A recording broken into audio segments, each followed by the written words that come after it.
सूर्यदेव हुए महानीच।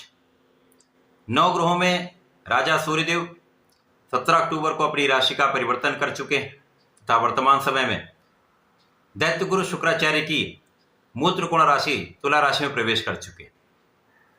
अब तुला राशि सूर्यदेव की नीच राशि है।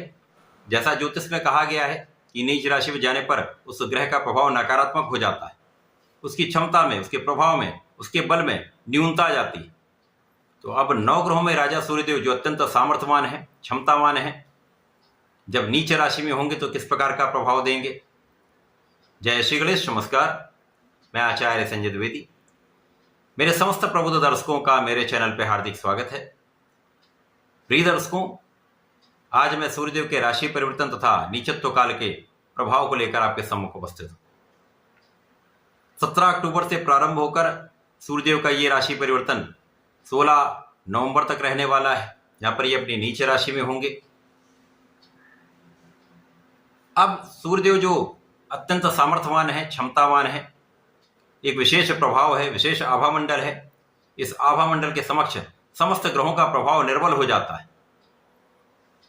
शासन तंत्र, प्रजातंत्र, प्रशासनिक सेवाओं के कारक सूर्यदेव हैं। राजा के समान ही इनका प्रभाव है, क्षमता है, कर्तव्य है, उत्तरदायित्व है तथा इस जगत का पालन पोषण का दायित्व भी सूर्य के पास है, क्योंकि सूर्यदेव प्रकाश के एकमात्र स्रोत है। सूर्य की प्रथम किरण से ही इस संसार में प्राण का संचार हो जाता है, ऊर्जा का प्रवाह हो जाता है। तो अत्यंत ऊर्जावान, प्रकाशवान, सामर्थ्यवान ग्रह जो राजा हैं, उनका नीच में जाने पर प्रभाव कुछ निर्बल हो सकता है, परंतु ये अलग अलग राशियों के लिए अलग अलग भाव में होकर, अलग अलग स्थानों पे होकर अलग अलग प्रभाव देने वाला होगा। आज मैं धनु राशि के लिए सूर्यदेव के राशि परिवर्तन का, नीचत्व काल का किस प्रकार का प्रभाव मिलेगा, किन भाव में वृद्धि होगी, यहाँ पर आपको लाभ प्राप्त हो सकता है अथवा कहीं पर समस्या आ सकती है, संपूर्ण विश्लेषण मैं पूर्ण तर्क के साथ करने जा रहा हूं। प्रिय दर्शकों, इस राशिफल को आप अपने चंद्र राशि के आधार पर देखें, अर्थात जन्म कुंडली में यदि 9 नंबर में आपके चंद्रमा विराजमान है तो आपकी धनु राशि है। धनु राशि के स्वामी गुरुदेव बृहस्पति हैं, जो वर्तमान समय में शुक्राचार्य की द्वितीय राशि वृषभ राशि में गोचर कर रहे हैं। अब तुला राशि में सूर्यदेव नीच के होंगे, जो धनु राशि के लिए आपके भाग्य के स्वामी हैं। भाग्य भाव के स्वामी का गोचर आपके लाभ भाव में प्रारंभ हो चुका है।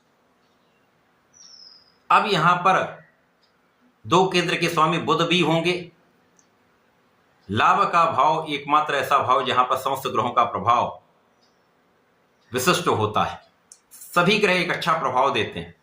यद्यपि यहां पर सूर्यदेव नीच के होंगे, परंतु इनका नीचत्व यहां पर संतुलित हो रहा है। ऐसे ग्रहों का प्रभाव मिल रहा है जिसके कारण सूर्यदेव उतना नकारात्मक प्रभाव नहीं देने वाले, जिसके कारण समस्त परिस्थितियों में पूर्ण रूप से भाग्य का साथ तो नहीं मिलता, परंतु भाग्य बहुत निर्बल भी नहीं रहने वाला। यदि इस समय में आप धर्म के मार्ग पर चलते हैं, अपने कार्य को निष्ठा के साथ करते हैं, पूर्ण रूप से न्यायोचित रहते हैं, तो किसी प्रकार की बड़ी निर्बलता यहां पर प्राप्त नहीं होने वाली। उच्च शिक्षा में भी आपको लाभ मिलेगा। ज्ञान का भाव भी आपका अच्छा रहने वाला है। शिक्षा प्रतियोगिता में आपको सफलता भी मिलेगी। जो विद्यार्थी गण हैं उनके लिए एक अच्छा समय है, जब आप अपनी क्षमता के कारण, अपने प्रयास के कारण, अपने सामर्थ्य के कारण शिक्षा में उन्नति करने वाले हैं। केवल यहाँ पर आपको अपने आत्मबल को प्रबल रखना है, किसी प्रकार के नकारात्मक विचारों से दूर रहना है। यहाँ पर संतान पक्ष भी बलवान रहेगा, संतान से भी आपको शुभ समाचार की प्राप्ति होगी तथा इस समय में निश्चित रूप से प्रतियोगिता परीक्षा में आपका प्रयास सफल होने वाला है। सूर्यदेव का आपके लाभ भाव में होकर प्रभाव आपके लाभ को बढ़ाने वाला होगा। यद्यपि यहां पर आपको एक्सपेक्टेड लाभ नहीं मिल पाएगा, क्योंकि यहां पर कुछ समस्या तो रहेगी, क्योंकि सूर्यदेव नीच की राशि में है। यद्यपि यहां पर बहुत कुछ संतुलित हो रहा है, परंतु जो आप सोच के रखेंगे कि इतना मुझे लाभ प्राप्त हो सकता है, उससे कुछ कम ही प्राप्त होगा, लेकिन लाभ की निरंतरता आपको प्राप्त होती रहेगी। यहाँ पर आपके इच्छाएं पूर्ण हो सकती हैं, परंतु इच्छाओं की पूर्ण में आपको बहुत प्रयास करना पड़ेगा। कुछ विलंबित, परंतु आपकी इच्छाएं पूर्ण अवश्य होंगी। कुछ अवरोध के साथ, लेकिन आपकी इच्छाएं पूर्ण अवश्य होंगी। इस समय संतान से भी आपको लाभ प्राप्त होगा। आपकी ज्ञान से विशेष रूप से आपको लाभ की प्राप्ति का योग बन रहा है।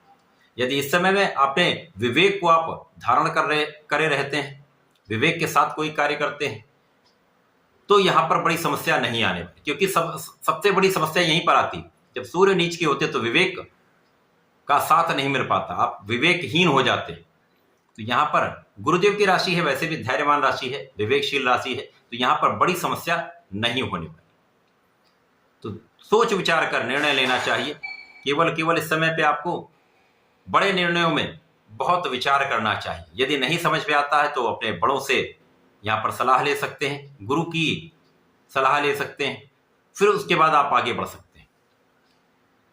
ये समय आपके लिए बहुत निर्बलता वाला नहीं है। केवल आपको यहाँ पर अपने कार्यों को पूर्ण रूप से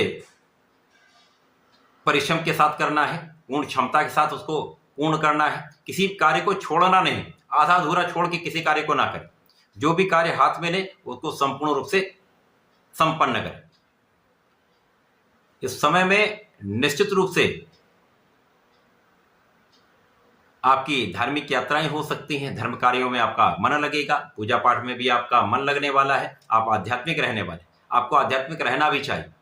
इस समय में आपको भगवान सूर्यदेव को तो जल देना ही चाहिए, वहां पर अत्यंत आवश्यक है। भाग्य के स्वामी, भाग्य को प्रबल करने के लिए तथा अपने कॉन्फिडेंस को बनाए रखने के लिए आपको सूर्यदेव को जल देना चाहिए। अब इस समय में कार्य क्षेत्र में लोगों का सहयोग मिलने लगेगा। विशेष रूप से व्यापारिक बंधु जो हैं, उनका धन एक अच्छी जगह पे लग सकता है। यदि आप विचारशील होकर कार्य करेंगे तो इन्वेस्टमेंट से अच्छा लाभ मिलेगा तथा आपके व्यापार में भी विस्तार का योग बन रहा है।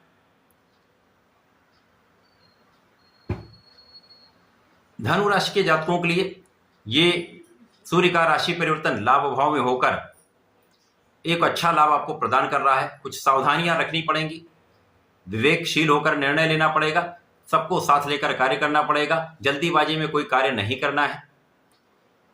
पूर्ण आत्मबल के साथ आपको अपने कार्य में लगे रहना है तथा इस समय में आपको प्रतिदिन भगवान सूर्यदेव को जल देना चाहिए।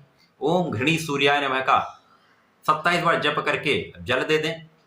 गायत्री मंत्र का जप करें तथा भगवान श्री हरि की शरण में रहकर विष्णु सहस्त्रनाम का यदि प्रत्येक दिन पाठ कर लेते तो सुन लेते हैं, नहीं तो केवल गुरुवार को भी कर लेंगे तो विशेष रूप से आपको लाभ भी प्राप्त होगा, संकट दूर होगा। तो ऐसा करके समय का उपयोग करें, लाभ लें। धन्यवाद, नमस्कार।